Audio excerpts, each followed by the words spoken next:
talking about going to Varanasi, India for over a year now. And last year we planned the trip, all met up in Dubai, but right at that time a big job came up, so we had to postpone it. This year, Ryan, Cale, and I decided it was time to try again. We all met up in New York at my place a couple days early just so we could sit down, discuss everything, and make sure we had all our gear in order. We're taking a group photo, we're all together again. On a trip like this, there's always a certain amount of things that you can plan for, and then there's always the unexpected. So when we're re-going through the schedule, when we're re-going through what exactly we're going to do, we have an idea generally of what I'm looking for, but there's also, it's important to leave open space and leave room for those unexpected things to happen, because those actually end up making better stories and better photographs and better video.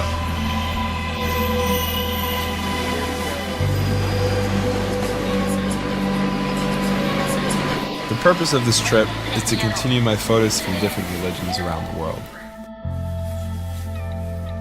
We're timing the trip with a very important Hindu festival where many sadhus will be gathered in one place. A sadhu is a type of Hindu wandering monk who has renounced all possessions and dedicated their lives to spiritual liberation.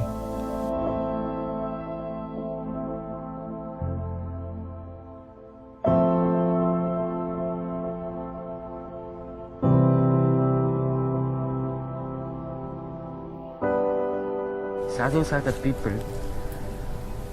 who doesn't like to live with the societies because they think they want to do something for the society. They sleep with dogs, they sleep with even a rich man, they see everyone as the same.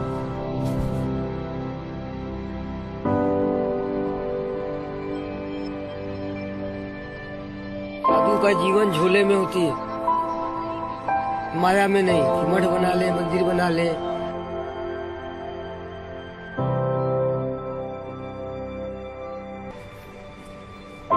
हम धर्म के रक्षक हैं।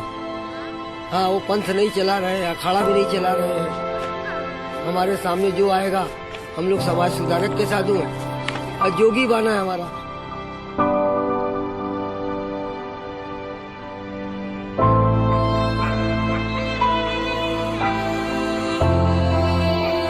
Always with the divine. They are very close to the divine. In the sense, they feel they are God. So if you are God, you have to be God. God doesn't kill anybody, He doesn't harm anyone. So whoever comes in your way, you see, you give them light in their life. Light not in tube lights or bulbs. It's something like giving them knowledge. Someone has fallen down, felt very unhappy or some distress in his mind. He's really he needs some guidance. So we have to guide them to bring them to light. That's the work of a sadhu.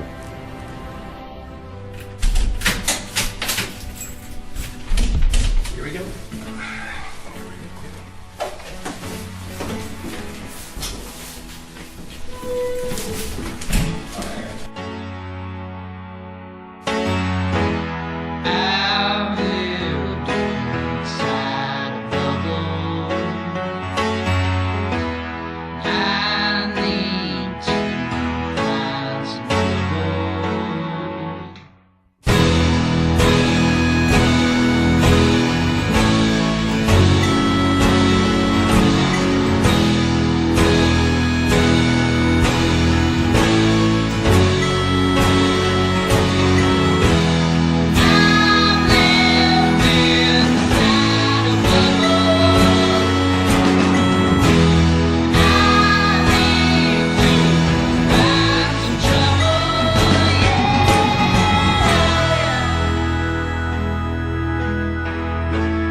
behind schedule, but we're gonna be there soon. I think it's probably like 6 in the morning now. You look pretty tired. Yeah, I'm very tired.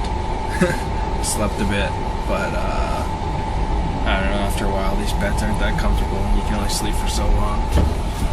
Hey guys, we're here. How's that? We're here.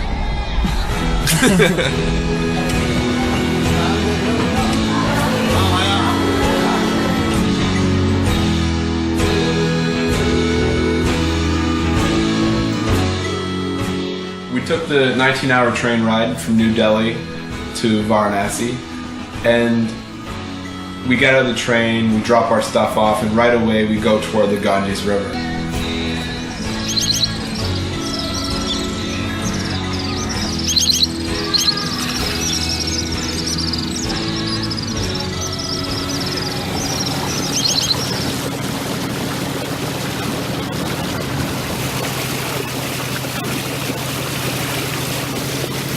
We just took the day to walk around, see the people, kind of make ourselves known in the area with the people we're going to photograph. It's kind of important to do this, just so you don't show up with a camera, a microphone, big light, all that stuff, because I mean it's kind of intimidating to people who aren't too used to that stuff. So we came across this group of Agoris who were near their cremation grounds and up in an ashram, and we just kind of talked to them, got to know their names, and try to make fools of ourselves. While we're sitting with the Agori, we look over and notice this weird like concrete ball with a piece of wood sticking out of it. I guess they weight train because they like to be like Hanuman, who's their guide, who's like the monkey guide, who's big and tough. The one guy gets up, grabs it, starts doing this strange exercise where he's kind of swinging the weight like around his head. And they tell us like, come on. Oh, try this. And I thought they were calling to me, and so I got up. And they all kind of start laughing. I'm like, no, sit back down. Hi. Alright. No, you sit. Alright, you're up.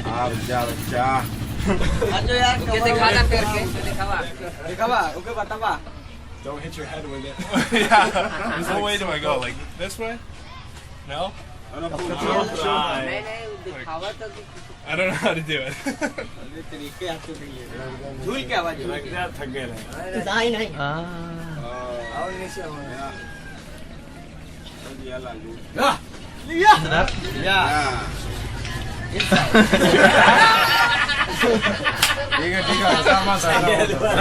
Very good. That was okay. I just didn't really know how to do it. Behind you? Yeah. It's really weird. Jesus. I mean, Shiva. And then even when I tried it, I was probably 10 times worse at it. But even though they made fun of us, that's what it's about. Like, that's the reason why we went there, was to get them more comfortable with us. One of the more interesting subjects that I photographed on this trip was Mahesh, the Agori sadhu. What made him interesting to me was his backstory. He spoke pretty good English, so he could explain to us his past. But he was a very well-paid engineer. He always felt that there was something missing in his life, and that's why he chose to be an Agori. As you can imagine, in any country, leaving a well-paid job is something that's it's very hard to understand why someone would do that to become what he is. But he really, he told me all he wants is just peace and quiet, and he just wants to focus, and Agori is the path that he chooses to do that. My name is Mahesh, and I like to stay in Varanasi.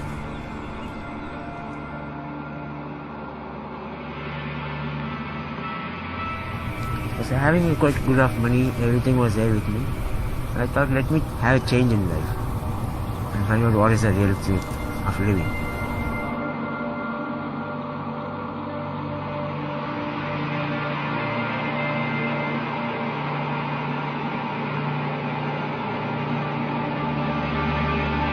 Money was there. That wasn't. It doesn't mean that you will get all the happiness together if money is there.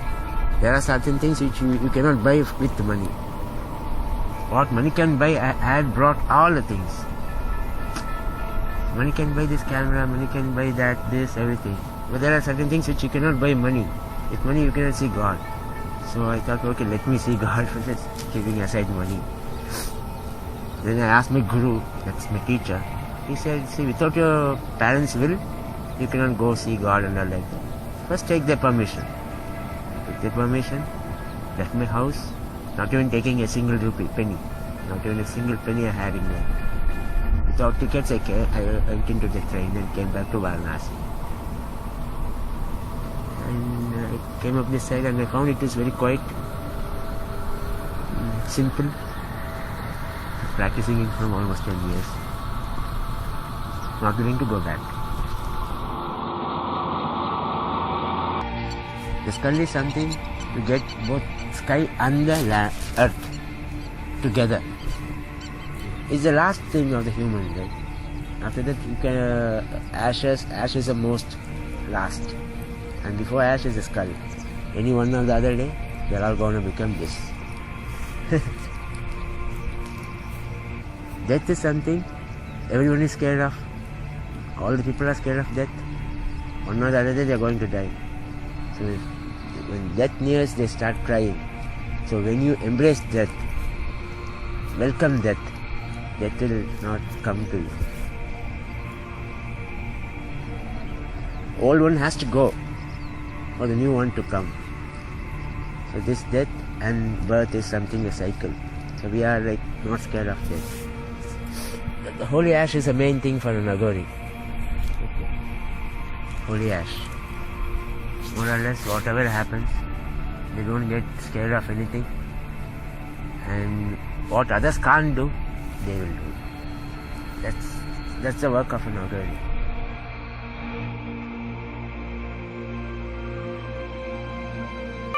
Whatever you see in this world is illusion.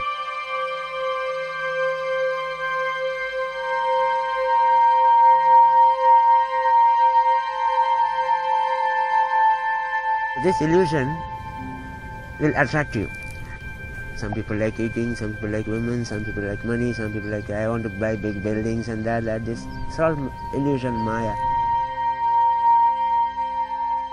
It's not permanent. It may change. Today we are wearing this, tomorrow it may be not there. Everything will vanish one or the other day. These buildings also may vanish one or the other day. So this is all Maya, illusion.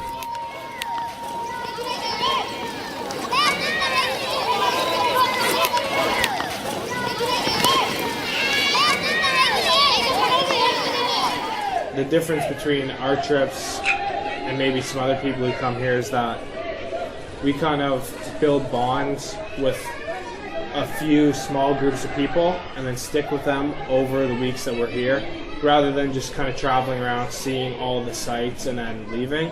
We kind of build relationships with people, meet up with them every day, kind of grow comfortable with people and build somewhat of a friendship, I would say. The way that I photograph now is a lot different from when I first started, and this was my third trip to India, and all the other trips before I have basically no pictures that I'm happy with except one, and that was taken of a sadhu called Baba Vijay Nand. It was taken when I was 16 years old, and I photographed him on the Ghats, and I took the picture, and I got his address, and I sent him a 4x6 print to his ashram that he was living at. The second time I went to India, I didn't run across him. But this third time on this trip, I was walking down the Ghats one day, and I just saw him walking by, and I looked at him, and I was like, what? Huh? And he looked at me, he kind of recognized me a little bit, and I said, like, are you Baba Vijay Nand? He said, he like started laughing. और हमारा नाम है बाबा विजयानंद, और 1978 से हम इस साधु बाने में हूँ, अपने गुरु से दीक्षा लेकर के, और अपने फैमिली में फर्स्ट साधु स्टार्टिंग में हूँ। आज हमारी गुरु की कृपा है कि हम अच्छे ढंग से जा रहा हूँ। And he took me, Ryan and Cale, to his ashram. And the first thing he did was pull out his bag, and he goes through his bag and he pulls out a Ziploc bag, and inside there's a few different things, and he pulls out that same 4x6 photograph that I took of him years ago, and he had kept it. I don't know. For a man who doesn't have barely any possessions, that was pretty special for me. हाँ, यहीं पे यहाँ का भी photo ये था हमारे साथ। इनको बताइए। आप हमसे पहले भी मिला है, 3 साल पहले मिला है हमसे, हमारे साथ वॉकिंग किया है, फिर हमारा फोटो खींचा था ये ऊपर का, और उसी वक्त एक फ़ोटो भी दे के गया था हमको। तो उसी फ़ोटो को लेते हुए ये हमको फिर आ गया मेरे पास। ये तो भगवान जाने कैसे पड़ी रहेगी, जब सब फोटो को हमने फेंक दिया, इसी का तो पड़ा रह गया मेरे पास। Yeah, tomorrow morning time I can meet you here. I'll come here and I'll meet you, and then we'll go out in the boat.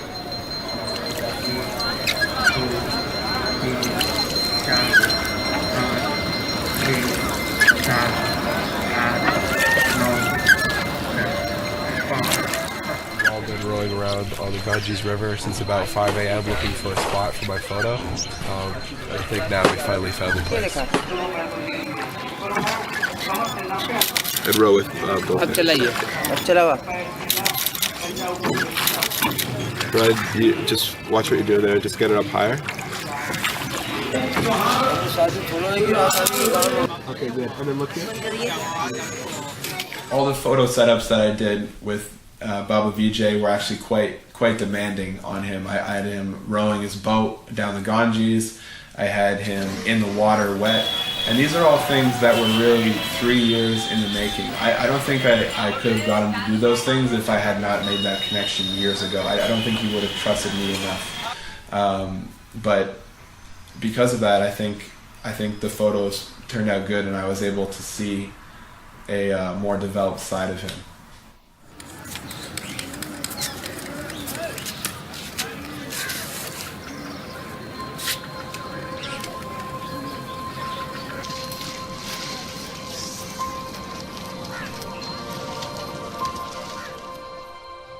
Whenever I photograph somebody, one of my main challenges is always presenting them with a sense of dignity.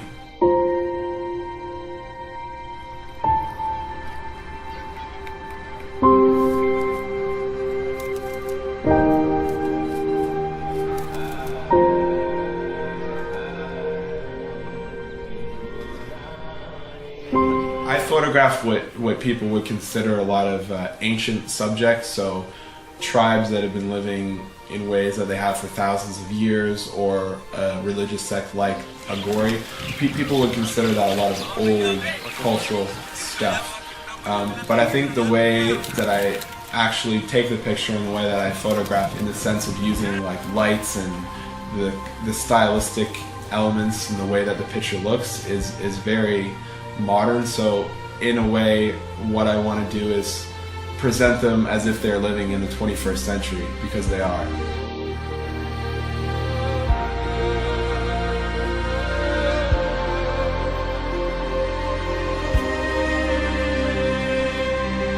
An example. If you have an extreme mission where you can walk around the world, you see everyone, only skeletons walking. You can't find who is men, women, nothing. So from the point of God, we are all like that. So we look people also the same way. And see, son, he's a friend of the whole world. He doesn't say, I am your enemy, I cannot come to your house. Even though you are an enemy, you are a friend, he comes to everyone. Just like that, we should also be showing brightness to everyone.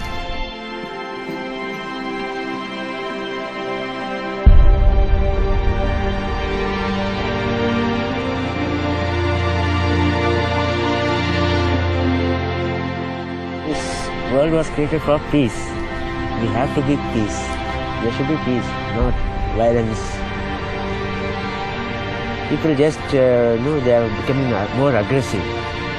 That should not be there. We have to love nature, and nature will love us. Otherwise, one or the other day, nature will take over us. So we have to think that we are all one and be happy.